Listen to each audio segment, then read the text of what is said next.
Это актуальное интервью в студии Надежда Саханская. Здравствуйте. Достаточно часто из средств массовой информации мы слышим о выявлении правоохранительными и надзорными органами фактов коррупции. Коррупция серьезно затрудняет нормальное функционирование общественных механизмов, создает угрозу принципам социальной справедливости, препятствует эффективному развитию экономики.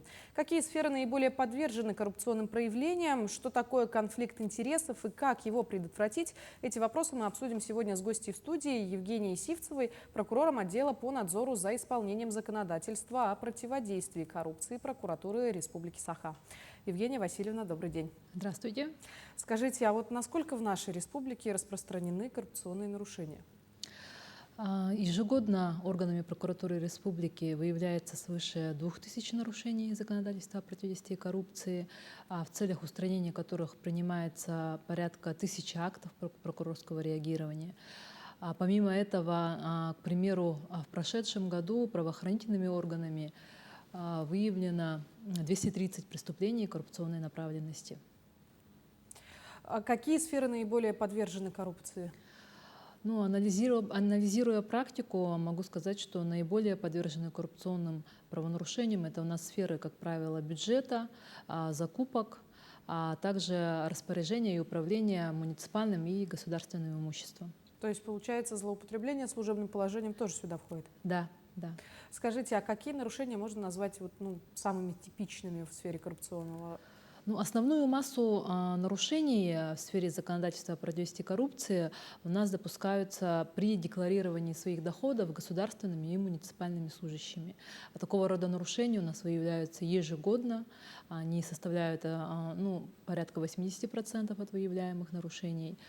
Конечно, в данном направлении работа проводится и профилактического характера, например, с управлением при главе по Республике Саха-Якутия, по противодействию и профилактике коррупционных и иных правонарушений. Мы совместно проводим работу по предупреждению коррупционных правонарушений в органах государственной власти и органах местного самоуправления. Но вместе с тем нарушения имеют место быть. А каким образом тогда проводить правильно декларацию о своих доходах и имуществе? Вообще есть, каждый год у нас Минтруд выпускает методические рекомендации, где по каждому разделу заполнения декларации даются подсказки.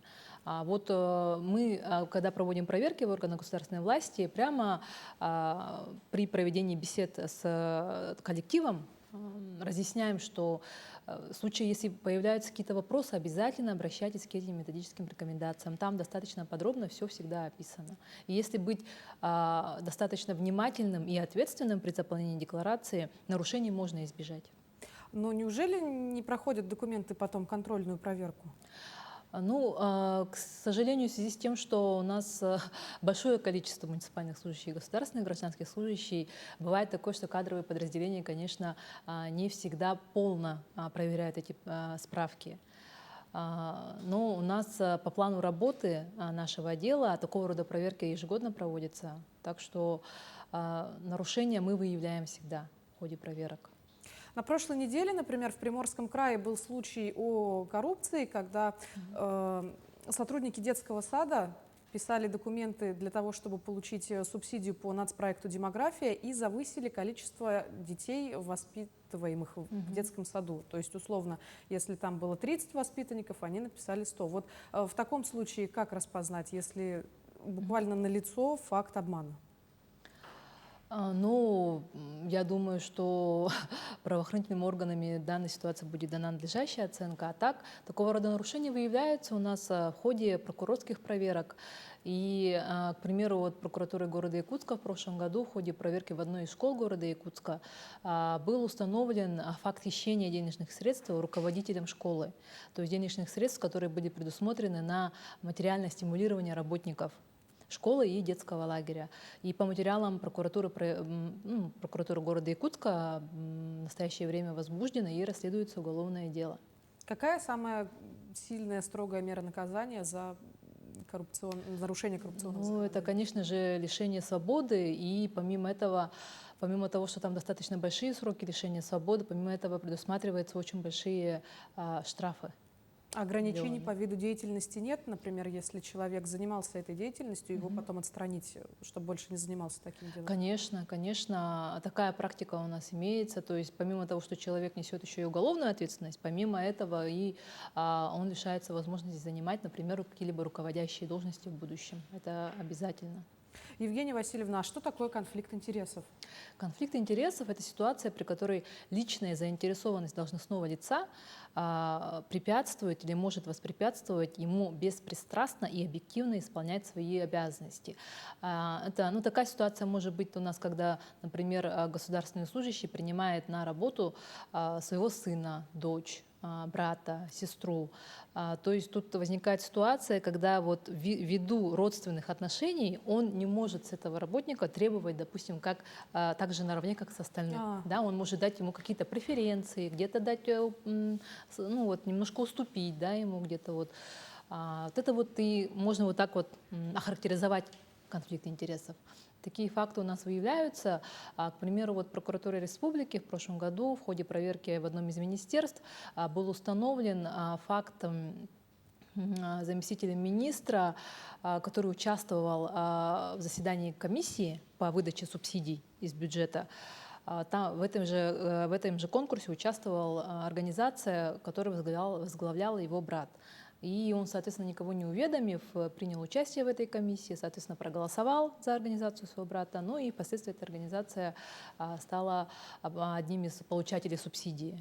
По данному факту было внесено представление в адрес главы республики, и должностное лицо привлечено производством к строгой дисциплинарной ответственности. Не для того, чтобы оправдать случившуюся ситуацию, но если те граждане, которые выступали в качестве подрядчика, действительно могли справиться со своей задачей? Или здесь все равно возникает конфликт интересов, потому что на первое место выходят родственные связи? Да, потому что именно наличие вот этих родственных и иных, то есть это не обязательно только родственные, да, отношения, любые близкие отношения могут воспрепятствовать и вообще говорят о том, что при приемке, например, работ заказчиком может быть какое-то допущено послабление при приемке результатов. Соответственно, на основании же этой приемки осуществляется и оплата работ. Тут возникает много вопросов, если мы устанавливаем факты, где имеются вот такие родственные связи между заказчиками и поставщиками. Становится более-менее понятно. А если вот зафиксирован факт ангажированности, как поступить обычному госслужащему? В первую очередь, как только ему станет об этом известно, нужно сразу же сообщить представителю нанимателя, то есть своему работодателю.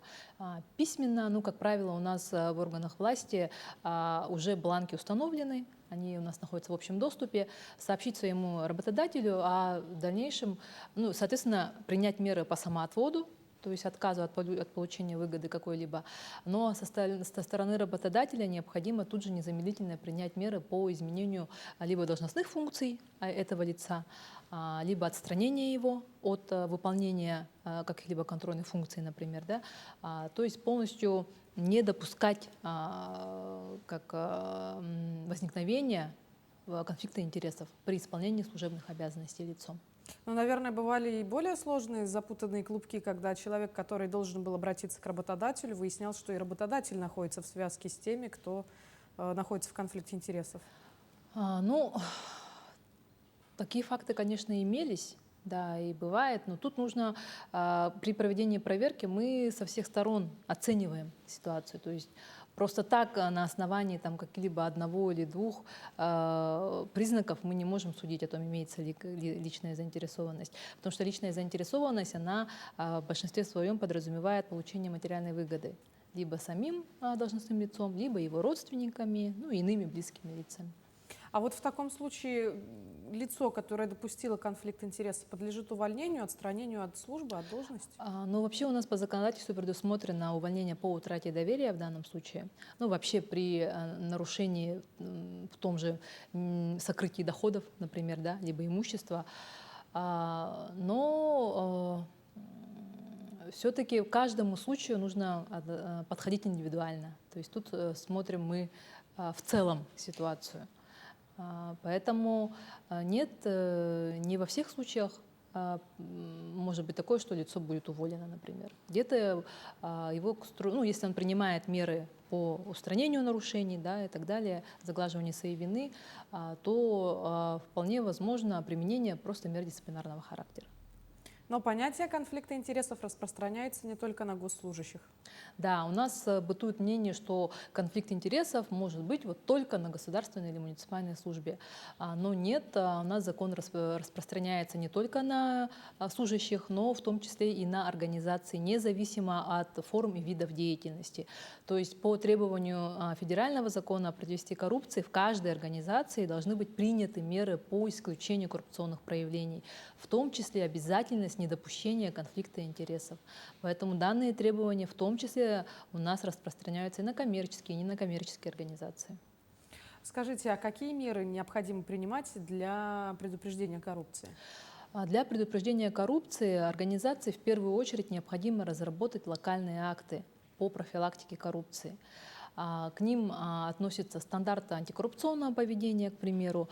Необходимо определить обязательно ответственное лицо либо подразделение по профилактике коррупции, которое будет, соответственно, внутри организации эту работу проводить на постоянной основе. Помимо этого, конечно же, необходимо разработать положение о конфликте интересов, то есть недопущении, урегулировании и предотвращении таких фактов.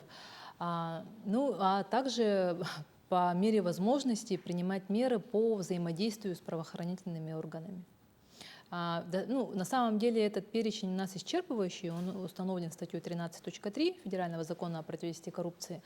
Но тут законодатель дал право организации в зависимости от количества работников, от сферы деятельности на свое усмотрение выбирать из этого перечня те пункты, которые ей будут более полезны, более необходимы.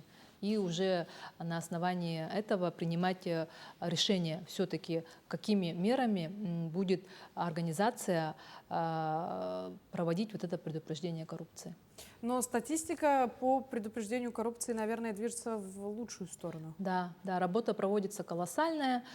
Ежегодно на местах прокурорами проводятся разъяснительные беседы, просветительского характера встречи с коллективами. Да. Также мы в органах государственной власти постоянно на связи, проводим тоже лекции, семинары, и взаимодействуем с управлением при главе по профилактике коррупционных и иных правонарушений. Ну что ж, Евгения Васильевна, благодарю вас за беседу. Спасибо, что нашли для нас время и ответили на волнующие вопросы. Я думаю, что многие для себя сегодня сделали необходимые выводы. Спасибо вам. Я напомню, вы смотрели программу «Актуальное интервью». До встречи в эфире.